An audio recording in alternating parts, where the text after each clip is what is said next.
మనం లాస్ట్ క్లాస్లో చైన్ సర్వేయింగ్కి ఏమేమి ఎక్విప్మెంట్స్ రిక్వైర్ అవుతాయి, సో ఫీల్డ్స్లో చైన్ సర్వేయింగ్ అనేది ఎలా చేయాలి, సో సైన్స్ గురించి డిస్కస్ చేసాం కదా. సో ఇప్పుడు చూడండి, చైన్ని మనము కంటిన్యూస్గా యూస్ చేయడం వల్ల మనకి చైన్ లెంత్లో అనేవి డిఫరెన్సెస్ వస్తాయండి. సో ఫర్ ఎగ్జాంపుల్ నేను ఏటీ బి సో నేను 2 పాయింట్స్ మధ్య డిస్టెన్స్ అనేది ఫైండ్ అవుట్ చేయాలనుకుంటున్నాను.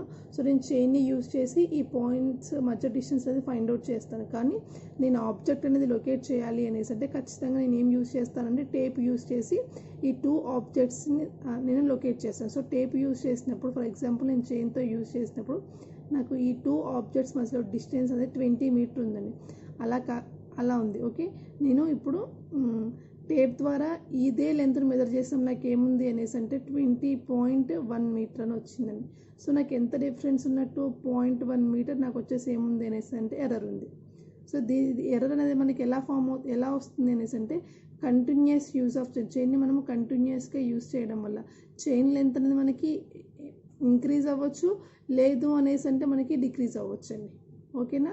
సో ఇప్పుడు ఇన్కరెక్ట్ లెంత్ ఆఫ్ ద చైన్ని యూజ్ చేసి మనం లెంత్ అనేది క్యాలిక్యులేట్ చేసినప్పుడు దాన్ని మనము కరెక్ట్ లెంత్లోకి ఎలా కన్వర్ట్ చేయాలి, సో వాటికి సంబంధించిన ప్రాబ్లమ్స్ చూద్దాం.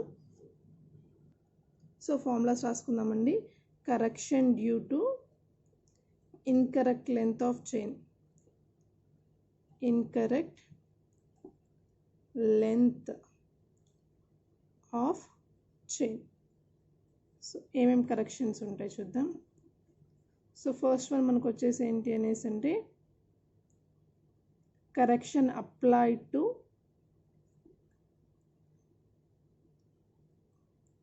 incorrect length of chain.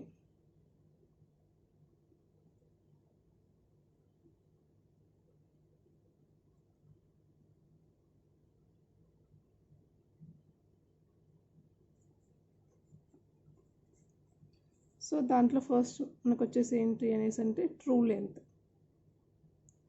So true length మనకి ఒరిజినల్ లెంత్ ఎంత ఉందో కావాలంటే దానికి సంబంధించిన ఫార్ములా వచ్చేసి మనకి ఏంటి అనేసి అంటే incorrect length of the chain by incorrect length of chain by correct length of chain into correct length of chain into measured length.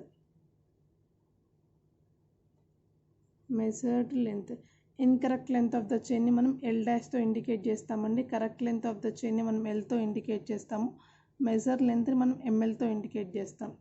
True length is nothing but T dot L. ఓకేనా. So ఇది వచ్చేసి మనకి ఏంటి అనేసి అంటే true లెంత్కి formula అండి. ఇప్పుడు so question చూడండి, మనకి ఏమి ఇచ్చారు. The length of a line was found to be 600 meter when measured with 20 meter chain. If the chain is 15 centimeter short, find out the correct length of line. Okay, A to B మధ్యలో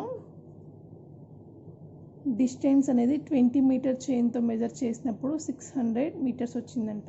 కానీ ఆ chain వచ్చేసి మనకి ఏమైంది అనేసి అంటే 15 centimetre short ఉందంట. So అప్పుడు ఎగ్జాక్ట్గా A to B మధ్యలో ఎంత డిస్టెన్స్ ఉందో క్యాలిక్యులేట్ చేయమని చెప్పారండి.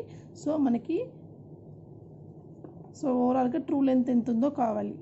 సో మనకి ట్రూ లెంత్కి ఫార్ములా వచ్చేసి మనకి ఏంటి అనేసి అంటే incorrect length of the chain by correct length of the chain into measured length. ఓకేనా. సో ఇప్పుడు చూడండి, true length equal to incorrect length పక్కన పెడదాం. So correct length of the chain వచ్చేసి మనం మెజర్ చేసినప్పుడు అనేసి అంటే 20 మీటర్ ఇంటూ, సో 20 మీటర్ చైన్తో నువ్వు ఎంత ఏరియా అనేది మెజర్ చేసావు అనేసి అంటే 600 మీటర్. ఓకే. సో ఇప్పుడు నాకు ఏం కావాలి అనేసి అంటే ఇన్కరెక్ట్ లెంత్ ఆఫ్ చైన్ కావాలి. Incorrect length of chain. So incorrect length of chain కావాలి అనేసి అంటే మనకి so correct length of chain minus error. Correct length of chain minus error. Correct length of chain వచ్చేసి మనకి ఎంత 20 మీటర్స్. ఎర్రర్ వచ్చేసి మనకి ఎంత ఉంది 15 సెంటీమీటర్. దాన్ని మీటర్స్లో కన్వర్ట్ చేసుకుంటే ఎంత 0.15. సో ఇప్పుడు దీన్ని క్యాల్కులేట్ చేద్దాం. 20 మైనస్ 0.15 19.85 మీటర్స్ వచ్చింది. 19.85 మీటర్స్. సో దీన్ని దీంట్లో సబ్స్టిట్యూట్ చేద్దాం. True length equal to incorrect length of the chain L dash ఎంత వచ్చింది మనకి 19.85 by correct length of the chain ఎంత 20 ఇంటూ మెజర్ లెంత్ క్యాల్కులేట్ చేస్తే ఎంత వచ్చింది అనేసి అంటే 595.5 మీటర్స్ వచ్చింది. So true length equal to 595.5 metres.